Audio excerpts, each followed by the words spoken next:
¿Alguna vez te has preguntado si las leyendas urbanas son solo eso, leyendas? ¿Te imaginas estar solo en medio de la selva y escuchar pasos imposibles sobre tu techo? ¿Qué harías si lo que creías imposible estuviera justo sobre ti? Acompáñanos a descubrir esta historia basada en hechos reales que te pondrá los pelos de punta. La historia de hoy se titula La sombra del Chuyachaki. Capítulo 1. Los ruidos en la azotea. El edificio donde me asignaron la habitación parecía normal durante el día. 3 pisos de concreto pintados de un blanco desgastado que se iba descascarando con la humedad. Pasillos largos y silenciosos que desembocaban en habitaciones idénticas. Y una azotea que, por seguridad, siempre permanecía cerrada.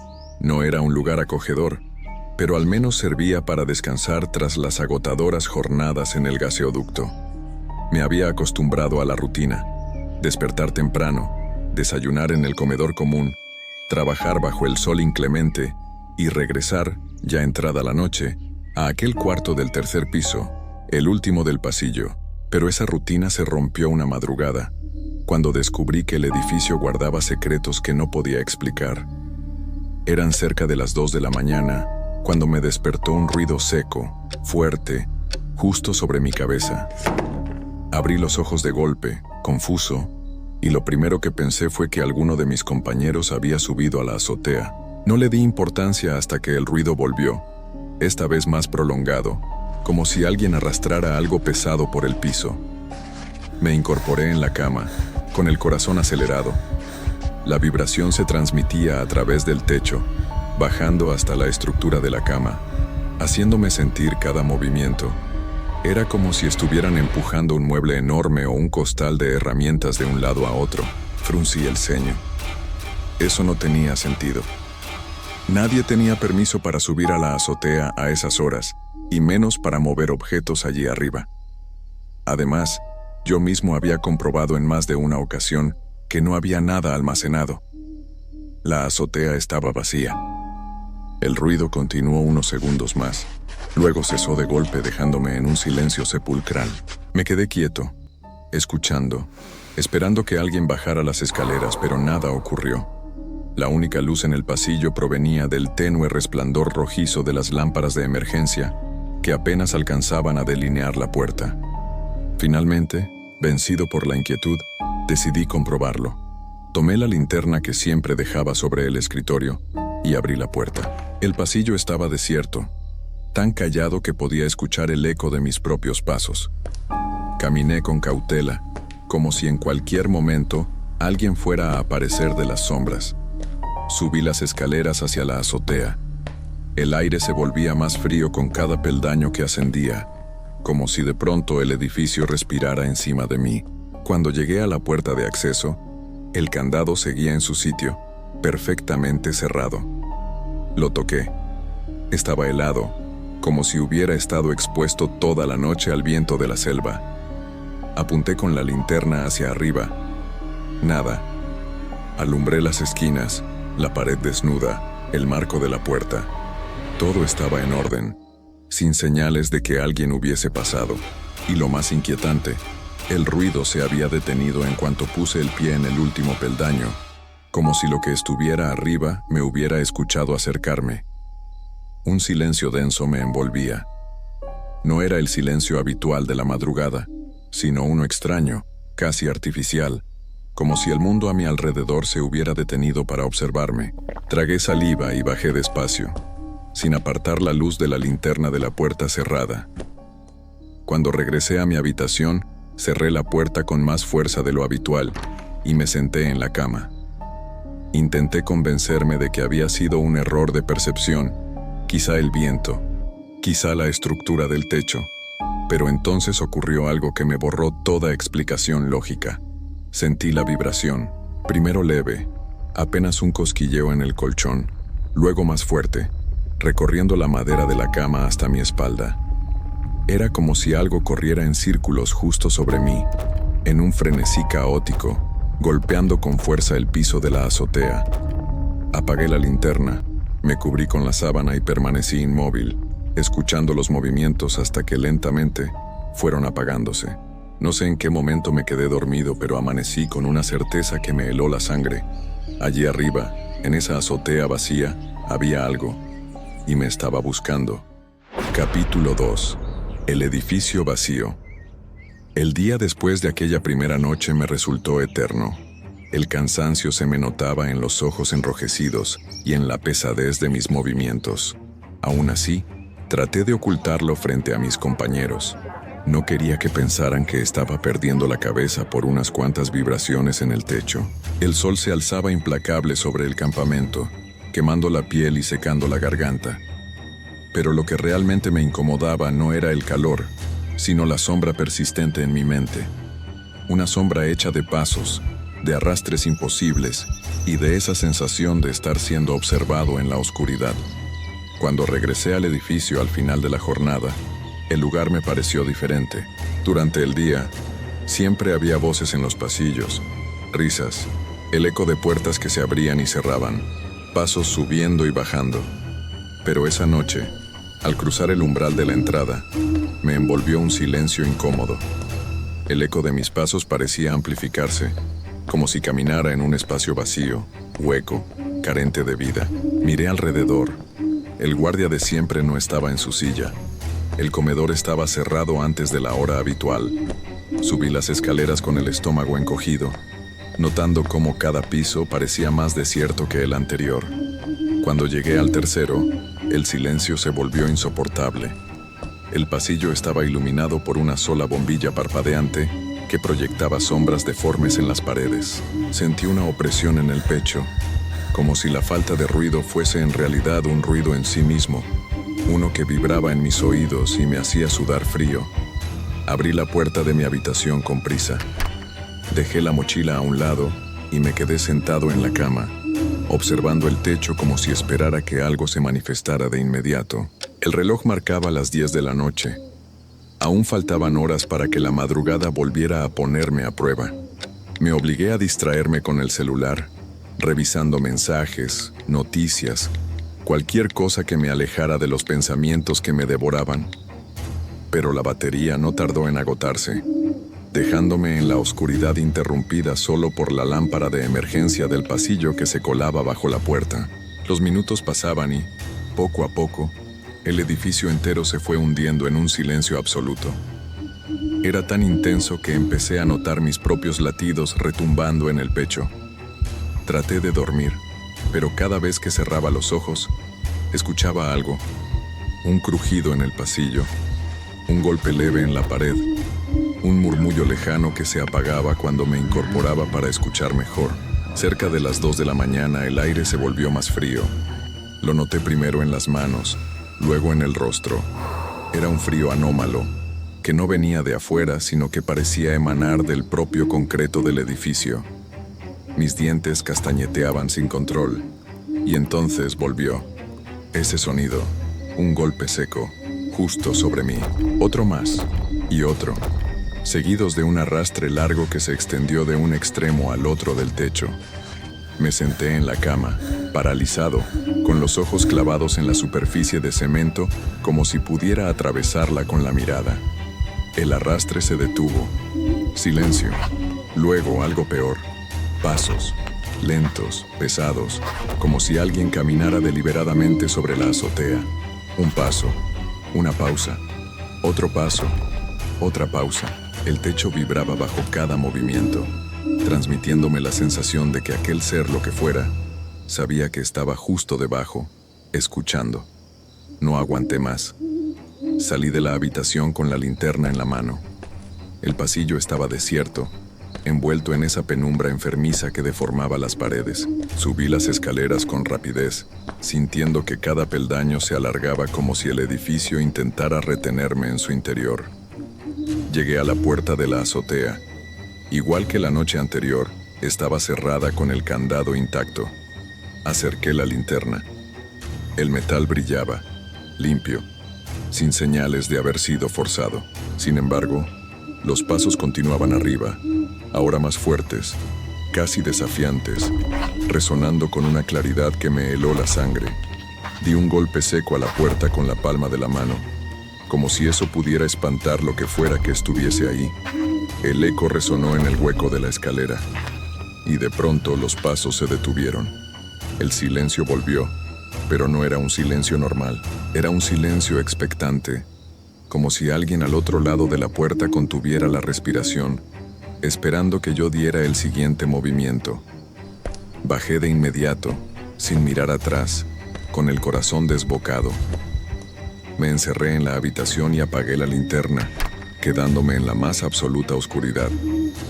Esa noche no dormí, solo escuché, con los músculos tensos, como el techo parecía respirar junto conmigo. Capítulo 3. El campamento en la selva. El viaje al campamento en la selva fue una especie de respiro, o al menos eso pensé en un principio. Me dije a mí mismo que alejarme del edificio, con su pasillo interminable y su techo inquietante, me daría la paz que necesitaba. Estaba equivocado, muy equivocado. El trayecto fue largo, en una camioneta que se adentraba en caminos de tierra cada vez más estrechos, flanqueados por árboles que parecían cerrar sus ramas sobre nosotros, como si la selva quisiera tragarse el camino. El calor era sofocante, húmedo, pegajoso, pero lo que más pesaba era la sensación de aislamiento. No había carreteras principales cerca, ni pueblos ni casas. Solo árboles, barro y el rugido de insectos escondidos en la maleza. Cuando por fin llegamos, el campamento parecía un pequeño asentamiento improvisado en medio de la nada. No eran carpas de tela, sino estructuras de plástico recubierto, sólidas pero precarias, como si en cualquier momento pudieran ceder ante el peso de la selva. El techo era circular con forma de cúpula y brillaba con la humedad del día. Esa primera noche, mientras revisábamos documentos con otros 4 compañeros, el aire del lugar me resultaba más pesado que en el edificio. Aquí no había paredes de concreto que te protegieran de lo que pudiera acechar afuera. Solo capas delgadas de material plástico y metal separaban el interior de la inmensidad oscura de la selva. La jornada se alargó hasta pasada la medianoche.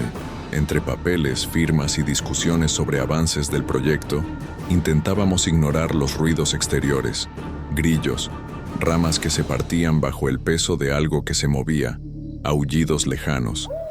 Estábamos acostumbrados a los sonidos de la selva, pero esa noche hubo algo distinto en ellos, algo irregular, como si todos los ruidos formaran parte de una melodía extraña, incompleta. A eso de las 12:30 lo escuchamos. Al principio creímos que era un animal grande caminando cerca de la carpa, pero el sonido no venía de afuera, venía de arriba. Un golpe seco, fuerte, resonó en el techo curvo, haciendo vibrar toda la estructura. Luego otro y otro, semirrítmicos como si fueran pasos, pero no eran pasos normales, no eran 4, como los de un caballo o un toro.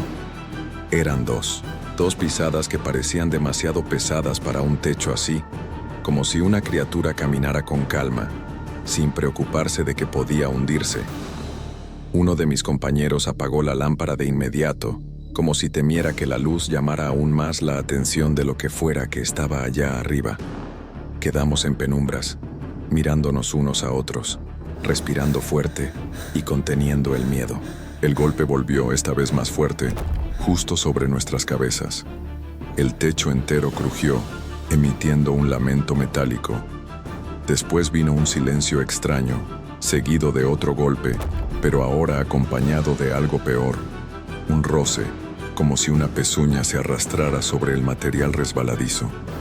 «Eso no es un caballo», susurró alguien, con la voz quebrada. No podía serlo, no había caballos allí, ni siquiera cerca.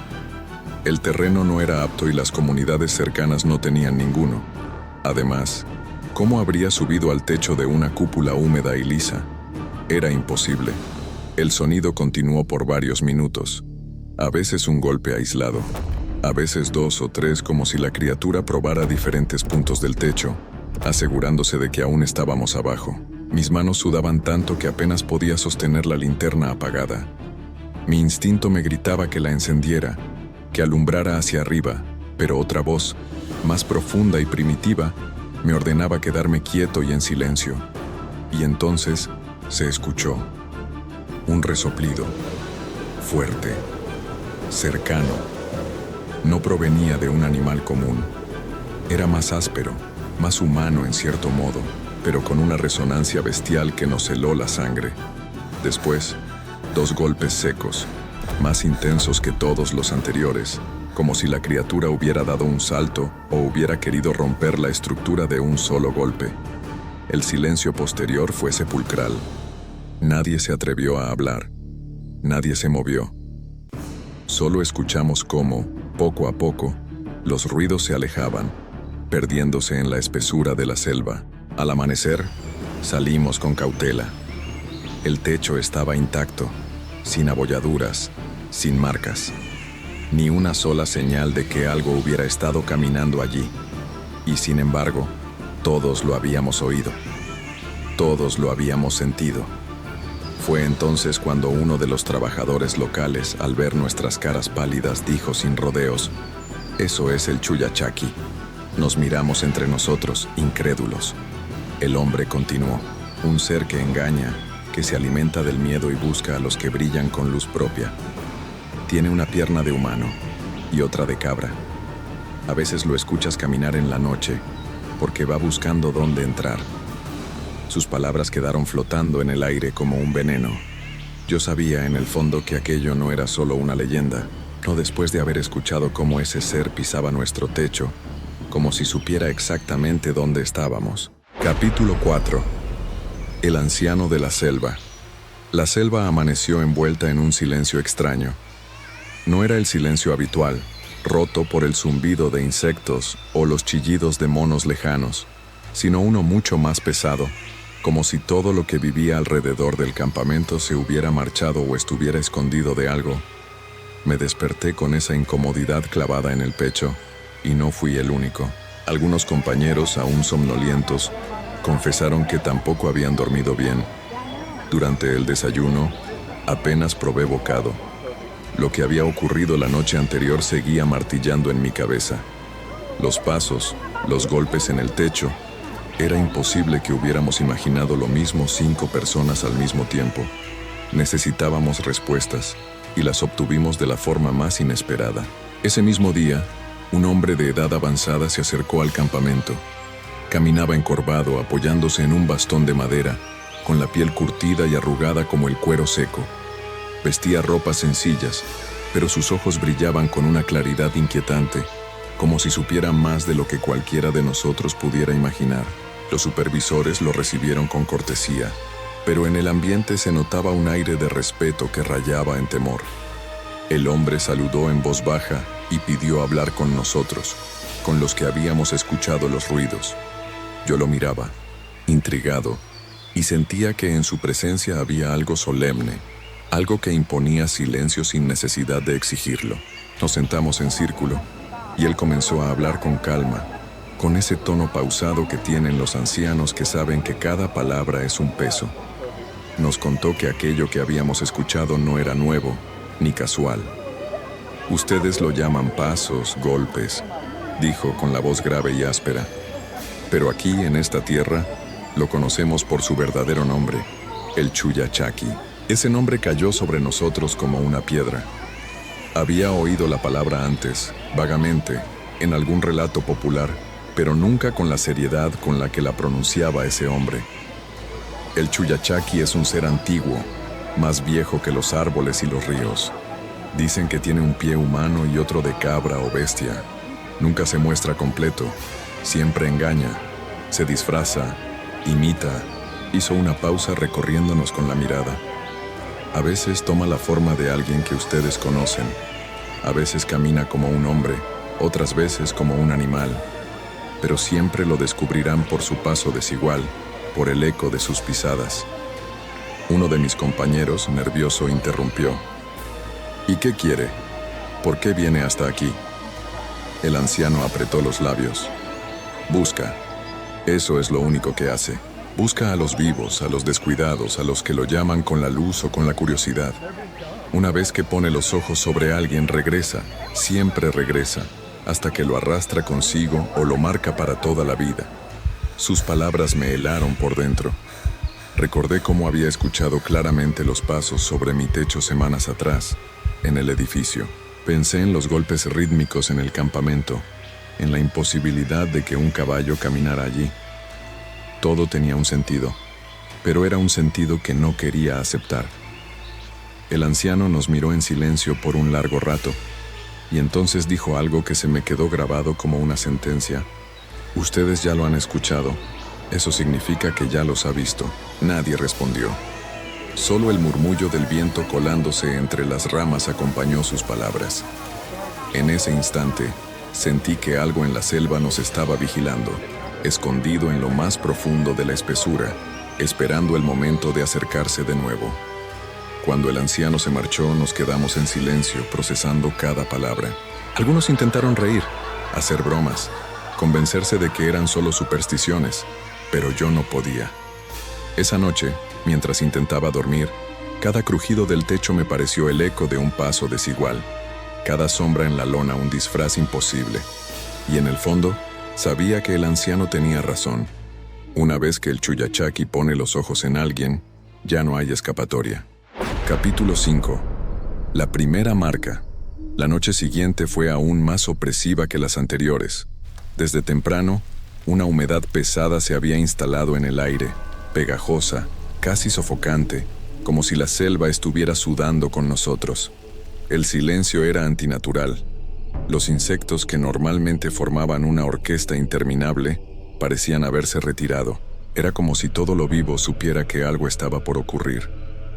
Me acosté tarde, incapaz de dormir, dándole vueltas a las palabras del anciano. Ya los ha visto. Esa frase se repetía en mi cabeza como un eco. Me esforzaba por pensar en cualquier otra cosa, pero el recuerdo de los golpes en el techo y los pasos imposibles volvía una y otra vez. No era el único despierto. Desde mi litera escuchaba el murmullo de voces bajas, compañeros hablando entre ellos en la oscuridad. El nerviosismo flotaba en el ambiente. Era imposible de negar. Fue entonces cuando escuchamos un ruido distinto, un roce suave, como si algo caminara alrededor del campamento. Uno de los chicos, Franco, se levantó con la linterna en la mano. Siempre había sido el más incrédulo, el que intentaba bromear para quitarle peso a todo. «Seguro es un animal», dijo, antes de salir. Lo seguimos con la vista hasta la puerta de lona. Cuando la abrió, una ráfaga de aire húmedo entró en la carpa. Franco iluminó hacia la selva, y por un instante todos contenimos el aliento. A unos 10 metros, entre los árboles, había una silueta. «¿Quién anda ahí?», gritó con tono de reto. La figura se quedó inmóvil, demasiado quieta para ser humana, demasiado sólida para ser un reflejo. De pronto, la luz de la linterna captó algo. Un rostro conocido. Franco bajó el brazo, confundido. «¿Papá?», susurró con un hilo de voz. Nos miramos entre nosotros. Su padre había muerto hacía años. Él mismo lo había contado en más de una ocasión. Pero allí estaba, de pie, al borde de la selva, con la misma ropa de trabajo que describía en sus historias. Franco salió corriendo hacia la silueta, ignorando nuestros gritos para que se detuviera. La linterna cayó de su mano, rodando sobre el suelo, y la figura desapareció entre la espesura. Corrimos tras él, pero cuando llegamos a donde lo habíamos visto, no había nadie. Solo la oscuridad de la selva y un silencio insoportable. Lo encontramos minutos después, tirado en el suelo, con los ojos abiertos de par en par y la respiración entrecortada. Intentó hablar, pero solo murmuraba incoherencias como si la lengua se le trabara. Le levantamos la camisa y vimos algo que nos heló la sangre. Una marca en el hombro, oscura, irregular, como una quemadura reciente. Esa noche no dormimos. Lo llevamos de vuelta al campamento, lo acomodamos en la litera y tratamos de calmarlo, pero seguía murmurando, repitiendo la misma palabra una y otra vez. «Camina, camina, camina». Al amanecer, la marca se había extendido un poco más, como una mancha que corría por su piel. El anciano de la selva regresó esa mañana, como si supiera lo que había pasado. Al ver a Franco, Negó con la cabeza y dijo con voz grave: ya lo tocó. La primera marca. Nadie se atrevió a preguntar qué significaba exactamente. Lo sabíamos, aunque no quisiéramos aceptarlo. El Chuyachaki no solo nos observaba, ya había elegido a su presa. Esa marca era el inicio, y todos entendimos en ese instante que ninguno de nosotros estaba a salvo. Capítulo 6. El sonido de las patas desiguales. La tensión dentro del campamento era insoportable. Desde que Franco había sido marcado, la atmósfera se volvió espesa, como si cada respiro costara más de lo normal. Nadie decía en voz alta lo que pensábamos, pero todos sabíamos que lo que nos rodeaba estaba más allá de lo natural. Franco no mejoraba, su piel se veía pálida, y la mancha en su hombro se expandía lentamente, como raíces negras que querían devorarle el cuerpo. Durante el día apenas hablaba, pero cuando caía la noche murmuraba en sueños, frases inconexas que nos helaban la sangre. A veces repetía nombres de compañeros, otras veces simplemente gemía como si algo lo atormentara desde adentro. Esa noche, poco después de la medianoche, los sonidos regresaron. Primero fueron pasos lejanos, confundidos con ramas que crujían bajo algún animal, pero pronto se distinguieron claramente. Un andar extraño, desigual, rítmico y torpe al mismo tiempo. Tac, toc, tac, tac, toc. No eran 4 pasos de un caballo. No eran 2 pasos humanos. Era algo distinto. 2 o 3 golpes, cada uno sonando con una resonancia diferente, como si pertenecieran a patas desiguales. El eco metálico y pesado se mezclaba con otro, más ligero, más humano. Nos quedamos en silencio absoluto, como si el más leve suspiro pudiera atraer aquello hacia nosotros. «Es él», susurró uno de los compañeros casi sin voz. «Es el Chuyachaki». Nadie lo contradijo. La lona de la carpa se estremeció, como si algo pasara rozando el campamento. Los pasos comenzaron a rodearnos, dando vueltas lentamente, cada golpe más marcado que el anterior. Tac, toc, tac, tac, toc. Era como si nos estuviera cazando, delimitando un círculo, cercándonos con su andar irregular. La sensación era insoportable. Sabíamos que estaba ahí, a solo unos metros, invisible a nuestros ojos, pero tan real como el miedo que sentíamos. De pronto, Franco comenzó a convulsionar. Se arqueó en su litera, con los ojos en blanco, y de su garganta salió un grito ahogado. La mancha de su hombro brillaba bajo la tenue luz de la lámpara, como si ardiera desde dentro. Corrimos a sostenerlo, pero en cuanto lo tocamos, un olor nauseabundo a carne quemada llenó la carpa. Franco abrió la boca y un sonido gutural salió de ella, un murmullo que no era suyo, una voz grave, antigua, que no parecía humana. «Ya es mío». Las linternas parpadearon. La lona se sacudió violentamente, como si algo enorme hubiera golpeado desde afuera. Los pasos se detuvieron justo frente a la entrada.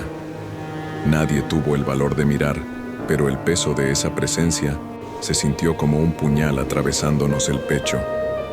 Entonces, silencio. Un silencio brutal, absoluto. La respiración de todos era lo único que se escuchaba, rota por los sollozos de uno de los más jóvenes, que no pudo contenerse. De repente, un nuevo golpe, seco y poderoso, retumbó en el techo de la carpa. ¡Bam!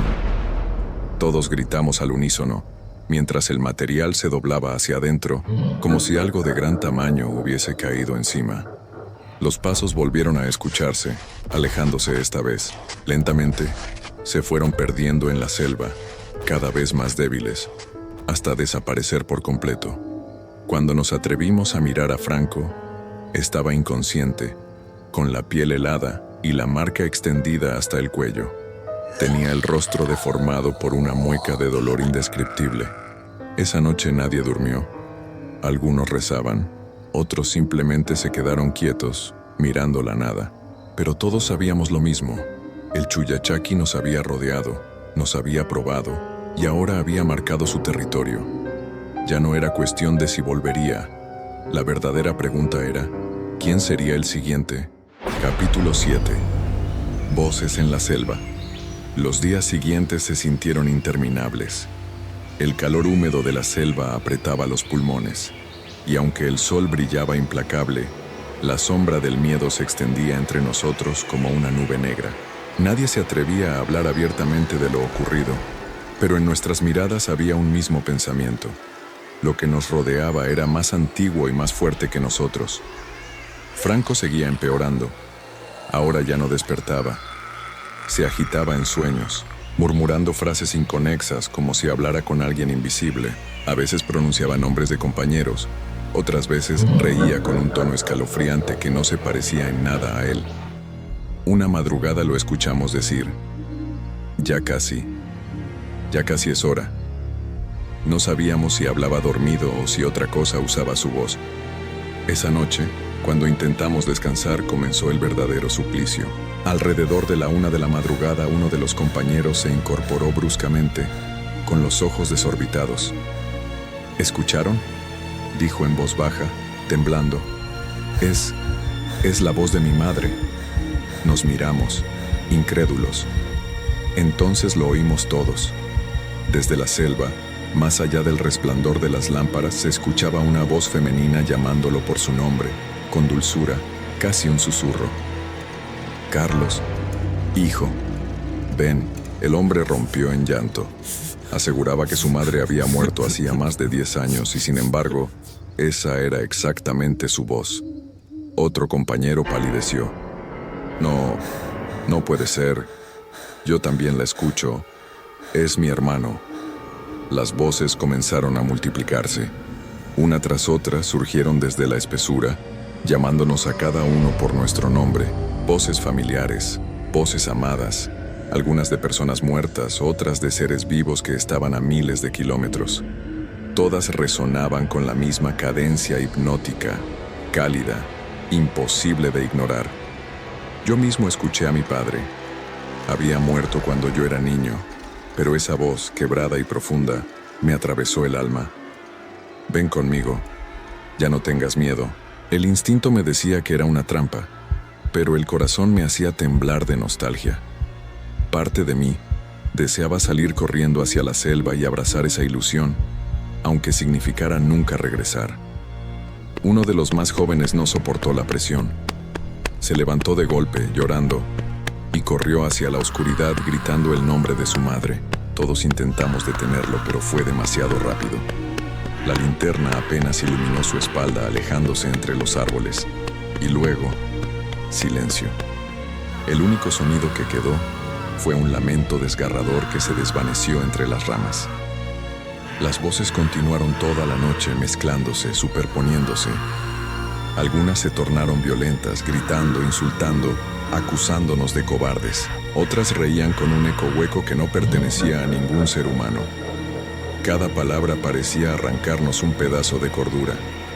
Franco, desde su litera, abrió los ojos por primera vez en días. Nos miró fijamente y sonrió con una expresión retorcida. Él ya está aquí, dijo con voz ronca. Y ahora todos lo pueden escuchar. El silencio posterior fue insoportable. Nadie quiso dormir. Nadie quiso hablar. Solo nos quedamos sentados, con los ojos fijos en la entrada del campamento, esperando que en cualquier momento algo o alguien cruzara esa línea invisible que nos mantenía a salvo. Cuando por fin amaneció, estábamos destrozados. Uno de nosotros había desaparecido y los demás apenas podíamos mantenernos en pie. El día trajo un breve consuelo, pero sabíamos que cuando el sol se ocultara, las voces volverían a llamarnos, y cada vez sería más difícil resistirse. Capítulo 8. El regreso del desaparecido. El día amaneció con un silencio pesado, como si la selva misma contuviera la respiración, temerosa de lo que ocurriría después. La luz del sol apenas podía atravesar el dosel de hojas, y cada sombra se estiraba amenazante sobre el campamento. Intentamos recomponernos después de la noche infernal, pero la ausencia de nuestro compañero se sentía como un hueco oscuro. un agujero que absorbía toda nuestra energía. Pasaron horas sin noticias. La comida parecía inerte, los sonidos de los pájaros nos resultaban extraños, ajenos, hasta que, cerca del mediodía, lo vimos. Caminaba lentamente entre los árboles, con el cuerpo rígido y los ojos en blanco, como si no reconociera dónde estaba. Era él, o al menos algo que llevaba su forma. «¡Pedro!», grité corriendo hacia él. «¿Estás bien?». No respondió. Sus pasos eran lentos, pero cada uno resonaba como un tambor sobre el suelo húmedo. Su respiración era irregular y un hilo de saliva caía de su boca mientras avanzaba. Cuando llegó al campamento lo rodeamos, intentando buscar signos de vida, pero algo estaba mal.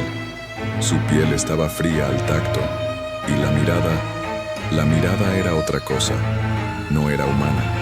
De pronto, abrió la boca y emitió un sonido que no era un grito, ni una palabra. Era un gemido gutural que nos erizó la piel. Luego, con una voz distorsionada que mezclaba la suya y otras voces que reconocíamos, dijo: «Ellos me llaman, ustedes también. ¿Quieren jugar?». Un escalofrío recorrió nuestras espaldas. Era imposible ignorar la sensación de que no estábamos solos, de que algo había entrado en él y nos observaba desde dentro de su cuerpo. La noche volvió con rapidez. Aunque intentamos mantener la calma, sabíamos que el peligro estaba al acecho. Cada sombra parecía moverse y cada crujido del campamento nos hacía girar la cabeza. El joven desaparecido ahora caminaba de un lado a otro, murmurando nombres y repitiendo frases que habíamos escuchado la noche anterior en la selva. Las voces parecían brotar de su interior y con cada palabra nos arrastraban hacia la locura. Decidimos encerrarlo en una de las carpas sólidas, usando cuerdas improvisadas y candados. Pero la sensación de que algo lo acompañaba no desapareció. Mientras estábamos dentro, escuchamos golpes sobre el techo de la cúpula del campamento, idénticos a los de la noche anterior, solo que esta vez eran más cercanos, más fuertes. 2 o 3 golpes rítmicos que nos hicieron recordar aquella advertencia del trabajador local. Era el Chuyachaki. Intentamos calmarnos, racionalizar lo que ocurría, pero cada intento fallaba. Las linternas temblaban en nuestras manos, las sombras se alargaban y las voces se mezclaban con los gritos de Pedro, que ya no parecía humano. Lo que había regresado no era nuestro compañero, era un emisario de algo antiguo, algo que no pertenecía a nuestro mundo. Una de las compañeras, llorando, gritó: «No podemos quedarnos aquí, debemos salir».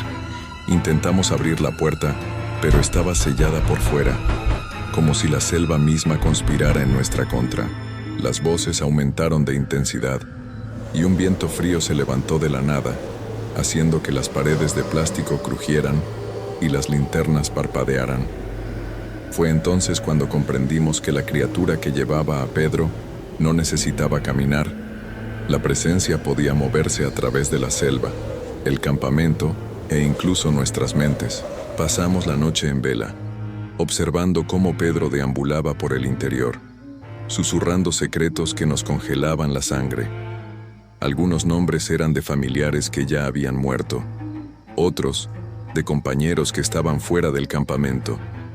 Cada palabra parecía una sentencia, un recordatorio de que nadie estaba a salvo. Cuando por fin amaneció, Pedro se desplomó, exhausto, como si la criatura que lo poseía hubiera terminado su juego. Por el momento. Pero la experiencia nos cambió para siempre. Nadie volvió a ser el mismo, y el recuerdo de las voces se convirtió en un eco constante en nuestras mentes. Sabíamos que aquello no había terminado, que el Chuyachaki nos seguiría, esperando la próxima noche, el próximo descuido, la próxima luz que lo llamara. Y así, el campamento que antes nos parecía seguro se transformó en una prisión de terror psicológico, donde la frontera entre lo real y lo sobrenatural se desdibujaba con cada susurro en la oscuridad. Capítulo 9. La cúpula que respira. El amanecer no trajo alivio. La luz del sol parecía filtrarse con dificultad entre el techo de plástico del campamento, como si la propia cúpula respirara y retuviera la claridad, dejando que solo la penumbra gobernara el interior. Cada sombra se movía con vida propia, y los árboles alrededor parecían inclinarse hacia el campamento, como si quisieran observarnos, vigilarnos.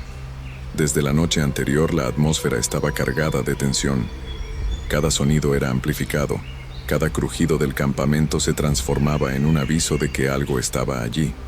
Pedro, aún débil y tembloroso, no hablaba, pero su respiración entrecortada y su mirada perdida nos recordaban que lo había poseído no había desaparecido del todo. Comenzamos a inspeccionar la cúpula más a fondo. El techo, antes rígido y silencioso, ahora vibraba suavemente, como si inhalara y exhalara. Nos acercamos con cautela, iluminando con linternas los plásticos translúcidos. A cada paso, los golpes que habíamos escuchado la noche anterior se repetían, rítmicos y precisos, pero esta vez parecían moverse por toda la estructura. Era imposible localizar el origen, a veces sobre nuestras cabezas, otras veces bajo nuestros pies. No es posible. Esto no puede estar pasando, murmuró uno de los compañeros, su voz temblando. El techo parece respirar. Intentamos mantener la calma y racionalizar lo que ocurría. Quizá era el viento, algún animal escondido. Cualquier explicación lógica, menos la que realmente nos estaba acosando. Pero a medida que pasaban los minutos, la cúpula comenzó a emitir un sonido sordo, un zumbido profundo que vibraba en el pecho y en los huesos. La sensación era insoportable, como si la cúpula misma estuviera viva, absorbiendo nuestra energía, alimentándose de nuestro miedo. Los 5 compañeros nos reunimos en el centro del campamento, tratando de formar un círculo de seguridad. Pedro estaba sentado en el suelo, los ojos fijos en un punto indeterminado, murmurando frases incomprensibles. Cada palabra era un escalofrío, un recordatorio de que lo que nos atacaba no solo estaba afuera o sobre nosotros, sino que podía infiltrarse en nuestra mente. De repente, los golpes sobre la cúpula se intensificaron, 2 o 3 golpes rítmicos, luego un silencio absoluto y luego nuevamente los golpes, pero ahora acompañados de un sonido húmedo, casi como si alguien caminara con pies mojados sobre el plástico resbaladizo. Las linternas comenzaron a parpadear, y una de ellas cayó al suelo, iluminando por un instante la silueta de algo que se movía entre las sombras. ¡Corran!, grité, mientras sentía que mis piernas se negaban a obedecerme.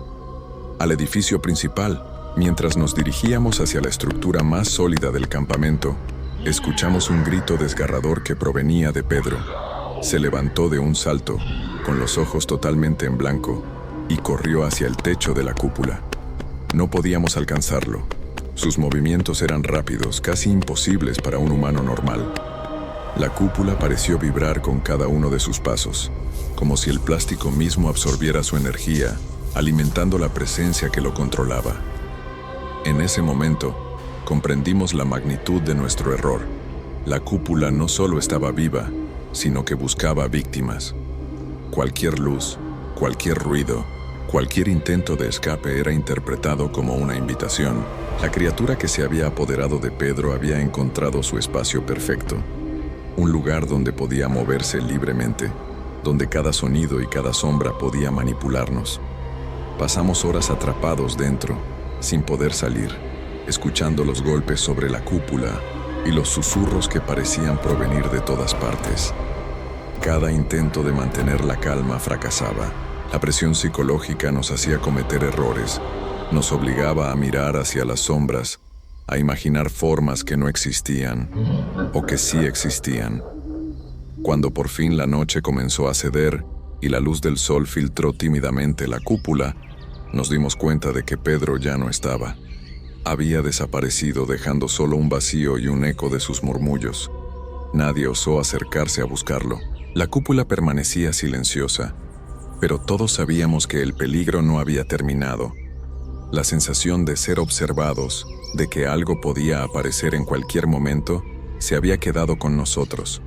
Ese campamento, que inicialmente prometía seguridad y trabajo, se había convertido en un escenario de terror psicológico, donde la realidad y lo sobrenatural se confundían, y donde la presencia que habita en la selva y en la cúpula nos recordaba que no estamos solos.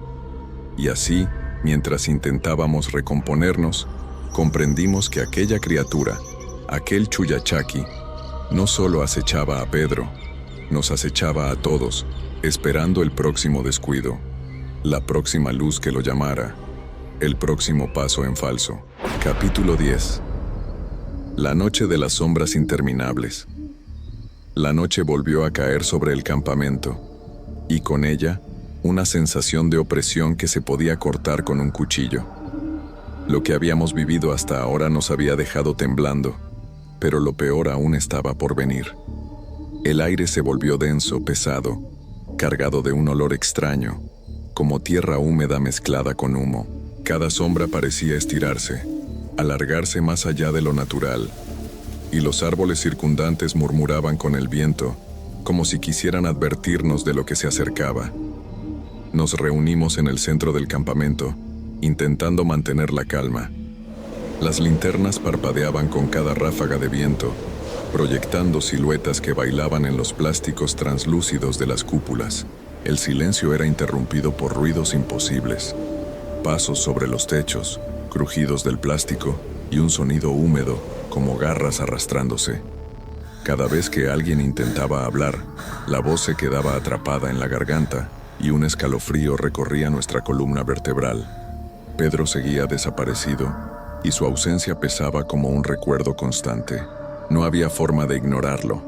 En cada crujido del techo, en cada sombra que se movía, parecía que lo estábamos viendo, como si su esencia estuviera atrapada entre la cúpula y nosotros. Nadie dormía. Cada uno de nosotros se sentía vigilado, acechado, y la sensación de que algo nos observaba directamente desde la oscuridad aumentaba con cada minuto que pasaba. Alrededor de la medianoche, decidimos subir a la azotea del edificio principal para tener una visión más clara del campamento y del terreno circundante. Desde allí, la selva parecía un océano negro y silencioso, y la cúpula del campamento parecía un organismo palpitante, latiendo con vida propia. Fue entonces cuando escuchamos algo que nos heló la sangre. Un galope irregular, imposible de identificar, que resonaba sobre el techo de la cúpula. 2, 3 golpes, y luego un silencio absoluto, roto solo por los susurros que parecían moverse de un lado a otro. «No es humano», susurró uno de los compañeros con los ojos desorbitados. «No puede serlo». Intentamos racionalizar lo que estaba pasando, pero cualquier explicación lógica se desmoronaba frente a la evidencia. La criatura, el Chuyachaki, estaba allí, cerca, y parecía disfrutar de nuestra desesperación. Cada linterna encendida, cada sombra que se movía, cada ruido que hacíamos lo alimentaba, reforzaba su presencia. El miedo ya no era solo psicológico, se sentía físico, como si la cúpula comprimiera nuestro pecho y nuestras entrañas. De repente, un golpe seco sacudió la puerta del edificio. La madera tembló, y un sonido profundo, gutural, proveniente de la cúpula, nos recorrió a todos. Los 5 nos miramos sin decir palabra, conscientes de que el tiempo de la observación había terminado. La criatura quería jugar, quería aterrorizar, y nos encontraba vulnerables. Las sombras dentro del edificio comenzaron a moverse por sí solas, proyectando figuras grotescas en las paredes. Cada una parecía imitar nuestra forma, pero deformada, monstruosa, como un espejo retorcido de nosotros mismos. Intentamos escondernos, buscar refugio, pero la sensación de ser vigilados era constante. Incluso dentro de la seguridad relativa del edificio, los golpes sobre la cúpula, los crujidos del plástico y los susurros nos mantenían al borde del colapso. Cada intento de dormir o calmarse fracasaba. La mente empezaba a jugar en nuestra contra, transformando cualquier sonido o movimiento en una amenaza inmediata. Hacia las 3 de la madrugada, uno de los compañeros desapareció sin previo aviso. Su grito se cortó en seco, y luego solo quedó un eco largo y distorsionado, como si la cúpula misma se lo hubiera tragado. El pánico se apoderó de todos nosotros. entendimos que estábamos atrapados y que la criatura elegía a sus víctimas una por una, jugando con nosotros, desgarrando nuestra cordura lentamente. La noche se volvió interminable. Nadie podía descansar, nadie podía mirar fuera de las ventanas. Cada sombra parecía moverse, y los sonidos del campamento eran una sinfonía de terror. Pasos imposibles, susurros inaudibles, crujidos húmedos que se acercaban y se alejaban sin patrón. La sensación de que algo estaba detrás de cada uno de nosotros, acechándonos, seguía creciendo. Cuando finalmente la luz del amanecer se filtró, apenas podíamos respirar. Algunos de nosotros estábamos al borde del colapso físico y mental. Sabíamos que la criatura no nos había abandonado, solo nos había dado un respiro temporal. La cúpula, con su respiración inquietante y sus sombras interminables, había demostrado que no había lugar seguro en aquel campamento. Comprendimos que no podíamos ignorar lo que había sucedido. La noche de las sombras interminables nos había marcado para siempre, y la presencia del Chuyachaki no era un mito. Estaba viva, y nosotros éramos sus presas. La selva, el campamento y la cúpula se habían convertido en un escenario de terror que jamás olvidaríamos. Capítulo 11. Ecos de la locura. El sol apenas lograba perforar la densa vegetación de la selva, y aún así, la luz parecía débil, insuficiente para disipar la sensación de opresión que nos seguía. La noche anterior había dejado cicatrices profundas en nuestras mentes. Cada sombra parecía más larga, cada sonido más amenazante, y nuestros cuerpos respondían con un cansancio extremo y un miedo irracional. La criatura, el Chuyachaki, no nos había abandonado. Se había infiltrado en nuestra percepción, transformando cada susurro, cada crujido, en un arma contra nosotros. A medida que avanzaba la mañana, los efectos se hicieron evidentes. Algunos compañeros comenzaron a murmurar cosas sin sentido, como si las voces de la noche todavía resonaran en sus cabezas. Otros mostraban signos físicos, temblores, sudor frío y una fatiga que no correspondía con la falta de sueño. Yo mismo sentía la mente nublada, como si algo invisible se hubiera instalado en mi pensamiento, controlando mis emociones, amplificando mis miedos más primitivos. Decidimos mantenernos en grupo, conscientes de que la criatura atacaba más fácilmente cuando estábamos aislados. Cada paso que dábamos hacia las áreas comunes del campamento se sentía vigilado, observado desde la cima de los árboles o desde algún punto invisible sobre nosotros. Los ruidos nocturnos habían cambiado. Ya no eran solo golpes en el techo o crujidos del plástico. Ahora eran ecos que se deslizaban por el aire, jugando con nuestra percepción, haciendo que los objetos se movieran justo fuera de nuestro campo de visión. Esa noche, mientras tratábamos de cenar, escuchamos nuevamente los pasos sobre la cúpula del campamento. Esta vez eran más claros, más cercanos. 2, 3 golpes rítmicos, seguidos de un silencio perturbador. Intentamos racionalizarlo. Puede ser un animal, decía alguien, pero nadie creía realmente en esa explicación. Nadie podía ignorar que lo que sentíamos era diferente, anormal, maligno. Cuando intentamos dormir, los ecos comenzaron a mezclarse con nuestras pesadillas. Cada vez que cerrábamos los ojos, la criatura aparecía en formas deformes, con una pata humana y otra de cabra, observándonos desde la oscuridad, susurrando palabras incomprensibles que se clavaban en nuestro cerebro. Algunos gritaban, otros se tapaban la cabeza, incapaces de diferenciar entre el sueño y la vigilia. La locura empezaba a infiltrarse en todos nosotros. Hacia la madrugada, uno de los compañeros, Luis, empezó a convulsionar, gritando que algo lo arrastraba hacia la cúpula. Intentamos ayudarlo, pero sus ojos estaban abiertos de par en par, sin vida, como si ya no hubiera dentro de él nada humano. Lo arrastramos hacia el edificio principal, intentando calmarlo, pero sus gritos resonaban en los techos, despertando a los demás y amplificando nuestra desesperación. Esa noche comprendimos que el Chuyachaki no solo nos atacaba físicamente, Jugaba con nuestra mente, con nuestros recuerdos y nuestros miedos más profundos.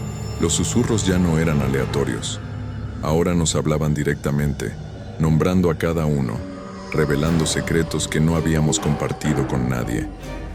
Era como si nos conociera desde siempre, y cada palabra nos dejaba más vulnerables. Intenté resistirme, gritando y golpeando el plástico de la cúpula, pero el sonido desaparecía en el aire, como si la selva misma lo absorbiera. La criatura parecía alimentarse de nuestra desesperación, de nuestra incapacidad de distinguir entre la realidad y la ilusión. A medida que la noche avanzaba, nos dimos cuenta de algo aún más aterrador. Estábamos atrapados en un bucle de terror.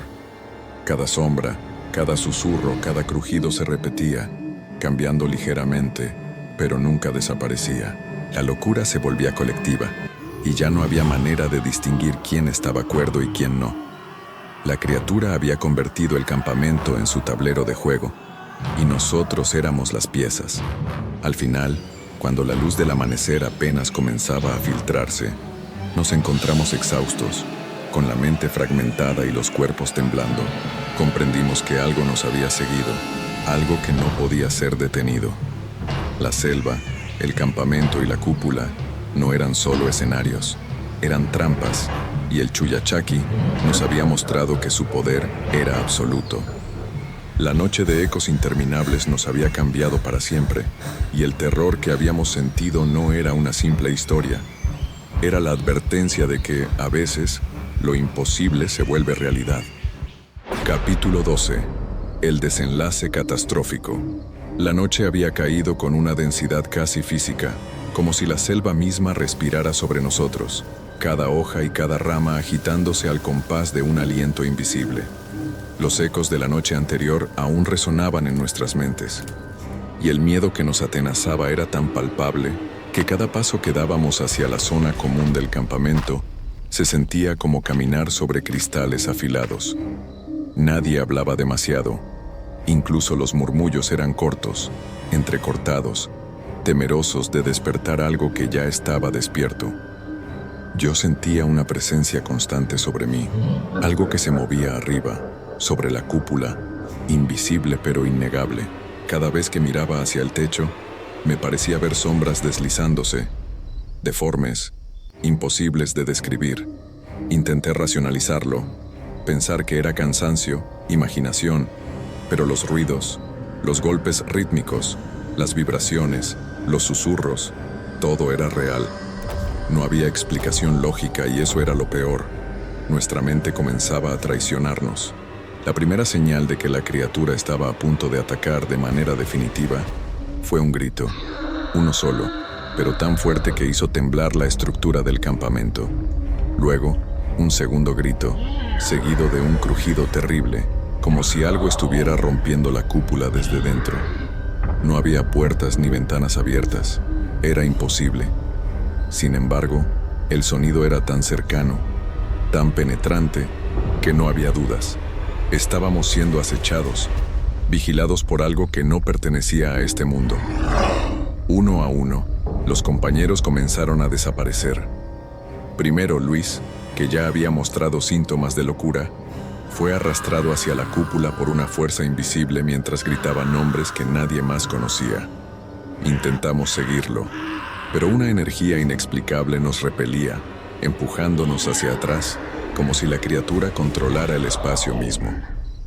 Después desapareció Ana, luego Jorge. Cada desaparición era acompañada de susurros y gritos, y un silencio abrumador que nos dejaba congelados, incapaces de movernos. Nos dimos cuenta de que no podíamos escapar. Los caminos que creíamos libres estaban cerrados por la misma sombra que nos acechaba. Cada intento de huida era bloqueado por ruidos, sombras que se alargaban y se doblaban, hasta transformarse en figuras imposibles que nos obligaban a retroceder. No había lógica, no había refugio, solo una sensación de inevitable destrucción. Intenté mantenerme firme, tratando de mantener a los demás unidos, pero la locura ya había empezado a infectar a todos. Las voces susurrantes ahora nos gritaban secretos oscuros, revelando miedos y culpas que nunca habíamos confesado. La criatura no solo nos cazaba, nos conocía, nos manipulaba, nos despojaba de nuestra humanidad poco a poco. En un último intento de resistir, corrimos hacia el edificio principal buscando un refugio. Pero el Chuyachaki no permitía escapar. Sus pasos, ahora claros y rítmicos, se escuchaban sobre nuestras cabezas, dentro de nuestras mentes, incluso dentro de nuestros corazones. La cúpula se iluminó con un resplandor anaranjado, como el fuego que alguien había mencionado antes, y pudimos ver por un instante la forma imposible de la criatura. Una pata humana, una pata de cabra, ojos que reflejaban un odio primordial. El caos fue absoluto. Las luces de emergencia comenzaron a parpadear, y el campamento se convirtió en un escenario de terror indescriptible. Las paredes parecían comprimirse, los objetos volaban sin razón, y los gritos de mis compañeros se mezclaban con los míos en un clamor que la selva parecía absorber. Intenté gritar, intentar razonar, pero las palabras se perdían en la oscuridad. Cuando finalmente todo terminó, desperté solo, tumbado en el suelo del edificio, cubierto de polvo y sudor frío. La cúpula estaba intacta, los cuerpos de mis compañeros desaparecidos. No había señales de ellos, ni rastros, ni explicación alguna.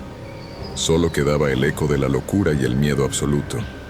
Desde aquel día, cada vez que cierro los ojos, escucho susurros en la noche, pasos rítmicos sobre el techo y una sensación de vigilancia constante. Nadie creyó lo que nos ocurrió. Me trataron como un loco cuando conté la historia. Pero yo sé la verdad. Lo que vivimos no fue un sueño, no fue imaginación. El Chuyachaki existe, y esa noche nos mostró que en lo profundo de la selva, lo imposible se convierte en realidad. Esta historia está basada en hechos reales, y el terror que sentimos esa noche permanece con nosotros para siempre, recordándonos que hay fuerzas que van más allá de la comprensión humana. Epílogo. Ecos de la noche. Han pasado años desde aquella noche, pero la memoria sigue viva, grabada con fuego en mi mente. Cada vez que cierro los ojos, puedo escuchar los pasos imposibles sobre los techos, el ritmo desigual de una criatura que no pertenece a este mundo, y los susurros que me llaman por mi nombre. La selva, que antes me parecía un paisaje imponente y majestuoso, ahora se siente como un monstruo dormido, esperando despertar de nuevo. Intenté volver a la normalidad, trabajar, convivir con otros, pero nada volvió a ser igual.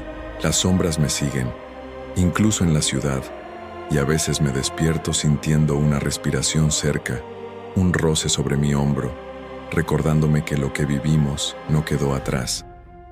Mis compañeros desaparecidos, nunca se supo nada de ellos. Sus gritos aún resuenan en mi memoria, mezclándose con los míos, un coro macabro que me persigue incluso en los días más soleados. He aprendido a vivir con el miedo, pero sé que es solo una cuestión de tiempo. El Chuyachaki, o lo que quiera que fuera esa presencia, no nos dejó simplemente, nos marcó. La luz lo atrae, la curiosidad lo invita, y cualquier intento de escapar solo prolonga su juego. La realidad, al final, se mostró mucho más aterradora que cualquier ficción. Hay cosas en el mundo que no tienen explicación, que se alimentan de nuestra desesperación y se ríen de nuestra lógica.